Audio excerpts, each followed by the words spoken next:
welcome back to my channel Ujima Flip Books. If you're new here, my name is Jo and I am a crime fiction, thriller, suspense, Nordic noir reader from the UK.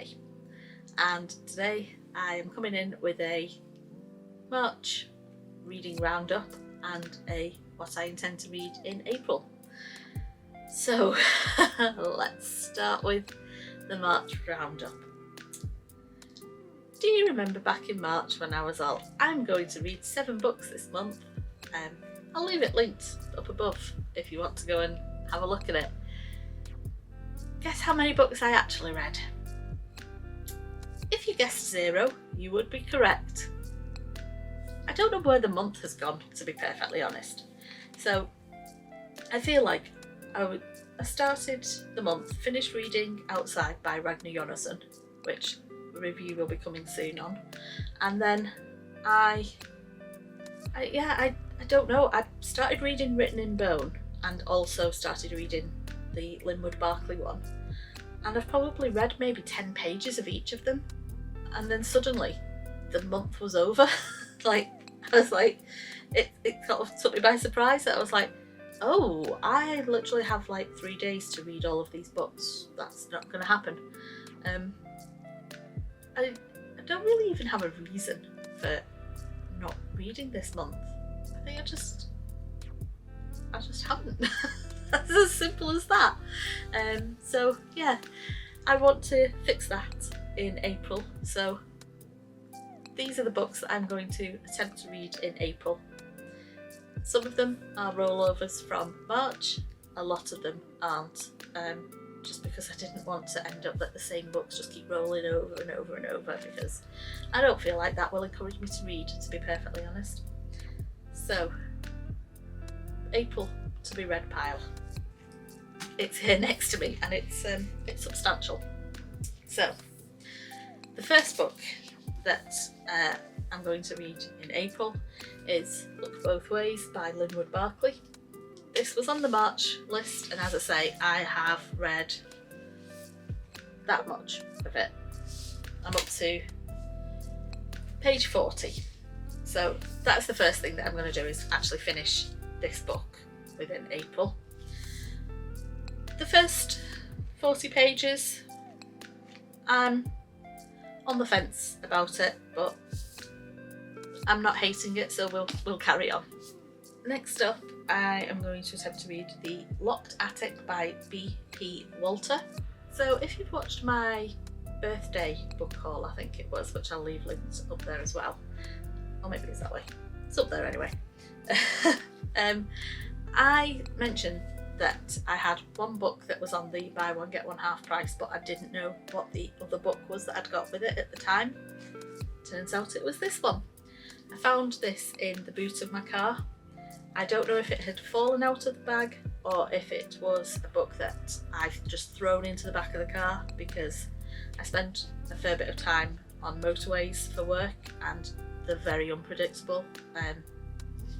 If you live in the UK, you will know that the M6 is temperamental. So I always have a book in the car, because if traffic gets really bad, I'll pull off and sit and read for a couple of hours rather than just sitting in traffic losing the will to live. So I don't know, as I say, if it had just thrown it in the back or if it had fallen out, but it was buried under a load of coats, so missed it. But the book is basically, dare you unlock the door? There's something in my neighbour's attic, something steeped in shadows, a secret to everyone, seen by no one. Now my son is dead, my neighbour is not, and I'm going to find out why. It's apparently the most mind-blowing thriller of the year, so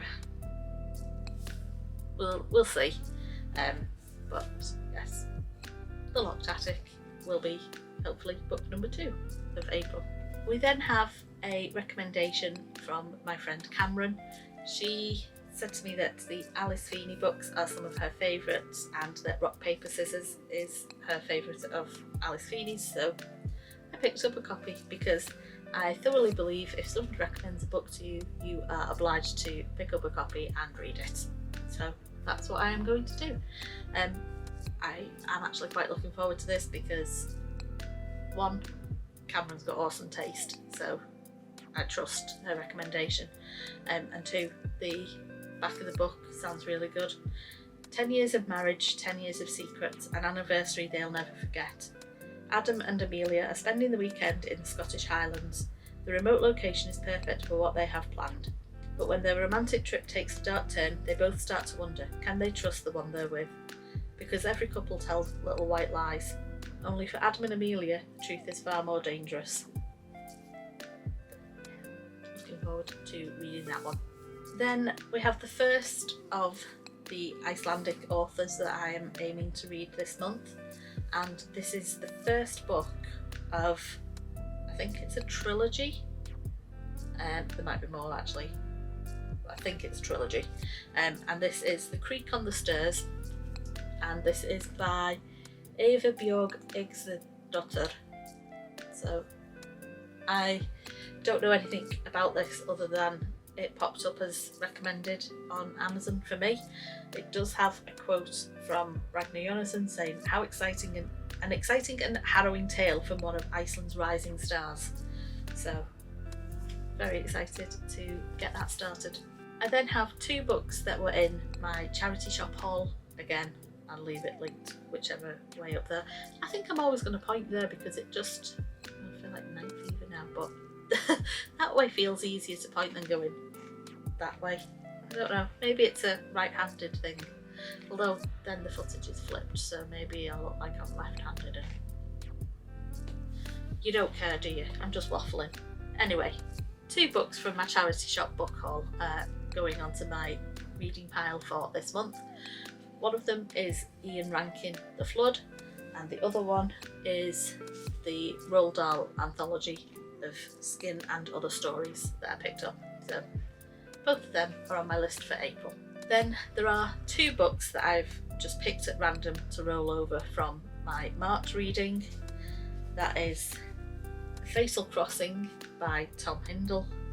I really want to read this. I don't know why I didn't read it in March. Why didn't I pick this one up to read?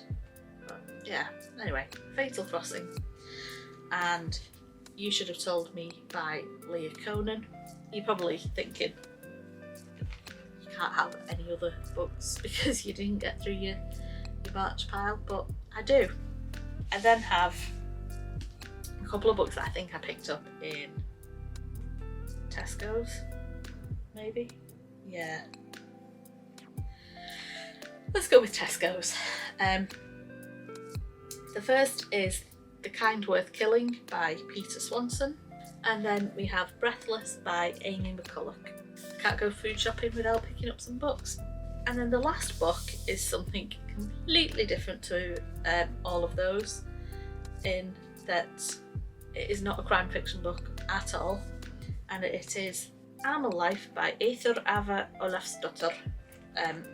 This was recommended to me by, I'm going to get the name, Pensively Reading.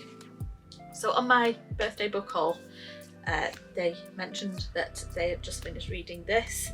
I went and had a look at Amazon at a little, they had where they show the extract of like the first couple of pages, and it looked really good. So yeah, it's not a crime book in the slightest. It's just another Icelandic author, and I like Icelandic authors. The bits that I saw of it kind of made me think of like Call the Midwife, that kind of like nice little warm hug.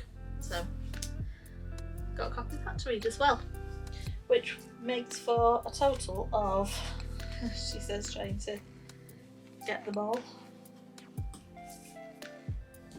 Oh, this is very hard to hold. Ooh, can we balance them? Ooh, maybe. Yeah. Thumbnail. This makes for a total of 11 books that I'm going to try and read in April, which is obviously 11 is a bigger number than 7, and I failed at 7. So you might be thinking, well, why are you going to try and read 11 books? Like, if you couldn't do 7, you're not going to do 11, are you? Which is a fair shout. Like, but in April, there is a 4-day weekend for Easter, and I have plans to do nothing except read. I want my Easter eggs and my books. That's all I want for Easter. So that's my plan for those 4 days. And then I also have a couple of work trips which will involve me spending a lot of time on trains and hotels, where I'll basically be on my own in a hotel room from like 5:30 at night with nothing to do. So that's why I've added extra books, and why there is a common theme of the books are all very easy to fit into my handbag, with the exception of the Linwood Barclay one, which I'll have finished hopefully very early in April. So that will then give me lots of small books to take on the train, and we should get through all 11. That's the plan anyway. Come back at the end of April and see how that goes. I might be sat here doing another video again, just going, yeah, I failed again because I just didn't pick up a book. But I mean, I won't be, because I want to actually read. That was the whole point of starting this channel, was so that it makes me read more, because I will read and review books and yeah, go back, look at the movie tag. How many like things can I say about going back and checking on a channel that has like 5 videos? Go check them all out. It won't take you that long. Anyway, I think I've waffled on enough now, so thanks for watching. If you want to see more book reviews, hauls and general book adventures for when I go on book related adventures, which there are some coming up, then hit the subscribe button, and yeah, let me know down in the comments if you've read any of those and what you thought of them. Thanks for watching. I'll see you next time. Bye!